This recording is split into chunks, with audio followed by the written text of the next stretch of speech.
ఓలా, ఊబర్కు పోటీగా మరో కొత్త యాప్ అందుబాటులోకి రానుంది. అలాగని ఏ ప్రైవేట్ సంస్థతో కాదు, కేంద్ర ప్రభుత్వమే స్వయంగా దీన్ని తీసుకురానుంది. సహకార్ టాక్సీ పేరిట దీన్ని తీసుకురానున్నట్లు కేంద్ర సహకార మంత్రి అమిత్ షా ప్రకటించారు. సహకార సంఘాల మాదిరిగా ఇది పనిచేస్తుంది. దీంతో ఇందులో నమోదు చేసుకున్న డ్రైవర్లకు మేలు చేకూరుతుంది. త్వరలో ఓలా, ఊబర్, ర్యాపిడో వంటి ప్రైవేటు సంస్థలకు ప్రభుత్వం నుంచే పోటీ ఎదురుకానుందన్నమాట. 2 వీలర్, ఆటోలు, 4 వీలర్లు సహకార్ టాక్సీల్లో భాగంగా సేవలందిస్తాయని అమిత్ షా చెప్పారు.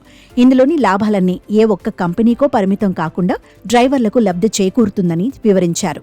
రానున్న కొన్ని నెలల్లో సహకార్ టాక్సీని తీసుకురానున్నట్లు చెప్పారు. ఇప్పటికే పశ్చిమ బెంగాల్లో యాత్రి సాథీ పేరిట మమతా బెనర్జీ ప్రభుత్వం అందిస్తోంది. తొలుత కోల్కతాలో అందుబాటులోకి తెచ్చారు. తర్వాత సిలిగుడి, అసన్సోల్, దుర్గాపూర్కు సేవలు విస్తరించారు. కర్ణాటకలో ఆటో, క్యాబ్ యూనియన్లు కలిసి నమ్మ యాత్రి పేరిట ఓ యాప్ను తీసుకొచ్చాయి. ఇందులోని లాభాలు డ్రైవర్లకే చెందుతాయి. సహకార్ టాక్సీ కూడా ఇలానే పనిచేయనుంది.